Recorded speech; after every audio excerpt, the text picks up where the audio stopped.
renungan singkat dengan dengan ada satu buku, dia punya bukunya Pelajaran Sekolah Sahabat. Hari Minggu 23 April 2023. Dia punya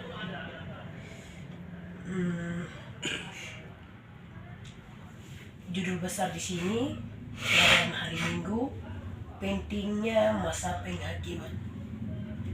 Kita ikuti dia punya keterangan sedikit di sini.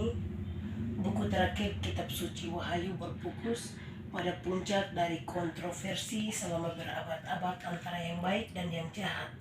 Lucifer, seorang malaikat pemberontak, menentang keadilan, kejujuran, dan kebijaksanaan Allah. Dia mengaklaim bahwa Tuhan curang dan tidak adil dalam cara dia mengelola alam semesta. Penghakiman terakhir Wahyu adalah pusat dari konflik ini atas karakter Allah.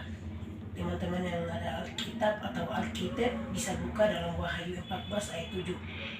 Berkata, takutlah akan Allah dan muliakanlah Dia, karena telah tiba saat penghakimannya, dan sembahlah Dia yang telah menjadikan langit dan bumi dan laut dan semua mata air. Injil dan penghakiman keduanya adalah bagian dari pekabaran malaikat pertama. Keduanya saling terkait dan tak terpisahkan. Jika bukan karena Injil kekal, kita tidak akan memiliki harapan dalam penghakiman. Faktanya seperti yang akan kita lihat, Injil kekal adalah sesungguhnya satu-satunya harapan kita dalam penghakiman. Tidak diragukan lagi bahwa bagian dari isi Injil adalah pengumuman penghakiman. Selama penghakiman ini, dunia yang tidak jatuh akan melihat bahwa Tuhan telah melakukan segala yang Dia bisa untuk menyelamatkan setiap manusia. Penghakiman ini mengungkapkan keadilan dan belas kasihan Tuhan. Itu mengatakan sesuatu tentang kasih dan hukumnya. Itu berbicara tentang kasih karunia-Nya untuk menyelamatkan dan kuasanya untuk membebaskan. Penghakiman adalah bagian dari solusi utama Allah untuk masalah dosa dalam pertentangan besar antara yang baik dan yang jahat di dalam alam semesta. Tuhan menjawab tuduhan iblis di kayu salib. Tetapi dalam penghakiman, Dia mengungkapkan bahwa Dia telah melakukan segala yang mungkin untuk menyelamatkan kita dan membawa kita ke salib. Catatan-catatan surga yang tak terbatas, terperinci, akurat, dan detail akan dibukakan. Kita begitu berharga bagi Allah sehingga seluruh alam semesta berhenti sejenak untuk mempertimbangkan pilihan-pilihan yang telah kita buat dalam terang bujukan Roh Kudus dan penebus yang secara bebas disediakan oleh Kristus di kayu salib Golgota. Baik, demikian bacaan kita sampai di situ. Di sini dia punya judul besar di sini bilang pentingnya masa penghakiman. Apa itu penghakiman? Teman-teman tahu penghakiman itu apa?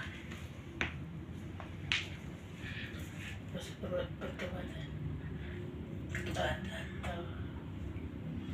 penghakiman dari teman-teman boys. Penghakiman itu dalam kamus bahasa Indonesia besar di situ dikatakan perbuatan cara secara berlangsung yang kita buat atau pilihan. Penghakiman itu kita tahu dia berlangsung sejak sekarang. Di sini oleh sebab itu Allah bilang, Wahyu 14 ayat 7 di situ bilang, takutlah akan Allah dan muliakanlah Dia, karena telah tiba saatnya, saat penghakimannya, dan sembahlah Dia yang telah menjadikan langit dan bumi dan laut dan semua mata air. Di alinea terakhir di sini dari kita punya bacaan di sini bilang, catatan-catatan surga yang terbatas, terperinci, akurat, dan detail akan dibukakan. Tadi dari penghakiman itu menjelaskan bahwa itu pembuatan secara langsung yang kita buat, yaitu salah satu pilihan mana yang baik dan mana yang jahat. Tuhan ketika sudah jatuh dalam dosa itu, Tuhan sudah kasih kita pilihan, sudah ada itu pilihan untuk melakukan. Sampai sekarang itu ada pilihan. Ketika kita mau buat salah dan benar, itu ada bisikan Roh Kudus yang selalu membisik kita untuk memilih, untuk kita melakukan mana yang benar dan mana yang tidak baik. Di sini bilang ketika kita melakukan itu, kalau baik, malaikat Tuhan dari surga ini mencatat di sini bilang catatan surga yang tak terbatas, terperinci, akurat dan detail akan dibukakan.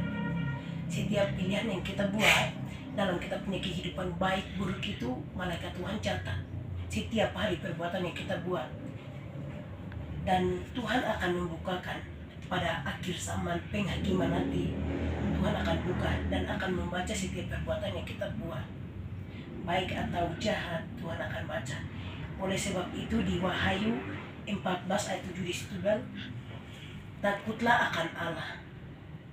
Kita penting sekali kita takut akan Tuhan dan muliakanlah Dia dan sembahlah Dia yang menjadikan langit dan bumi segala isinya, yang menjadikan langit semua yang ada dalam bumi ini, yang menjadikan adalah hanya Allah sendiri. Oleh sebab itu di sini bilang, Allah bilang takut akan Dia, muliakanlah Dia. Cara memuliakan Tuhan dengan cara apa? Dengan cara gaya makan minum kita, cara berpakaian, cara berinteraksi kita dengan orang lain. Itu salah satu kita memuliakan Allah. Setiap tindakan, tingkah laku, pikiran, apapun yang kita buat dalam kita punya kehidupan itu tadi bilang mencatat malaikat Tuhan lalu lalang antara surga dan bumi, membawa catatan semua perbuatan yang kita buat baik buruk. Jadi di sini Wahyu 14 ayat 7 di situ bilang kita penting sekali takut akan Tuhan, memuliakan, sembah yang menciptakan kita langit dan bumi. Jadi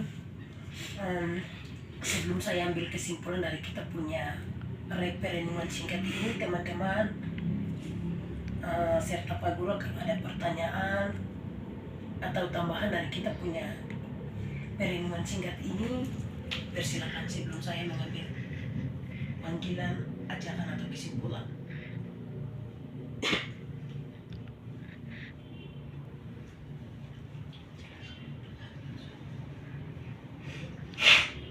Jadi kalau tidak ada ajakan atau panggilan untuk kita semua, penting sekali setiap pilihan yang kita buat.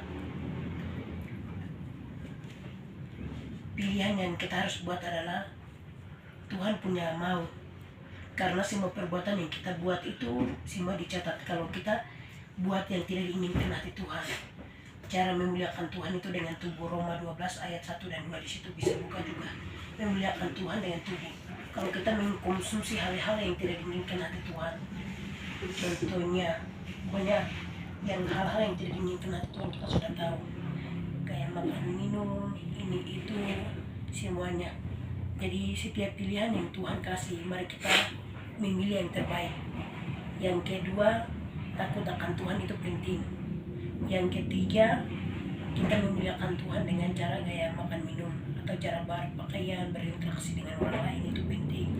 Yang ketiga, kita harus menyembah Tuhan. Tuhan yang menciptakan langit dan bumi segala isinya semua. Jadi yang harus kita sembah adalah Allah. Baik, itu saja perenungan singkat akhir dari pembelajaran kita di bawah kanannya dalam nama Yesus. Tuhan Yesus memberkati.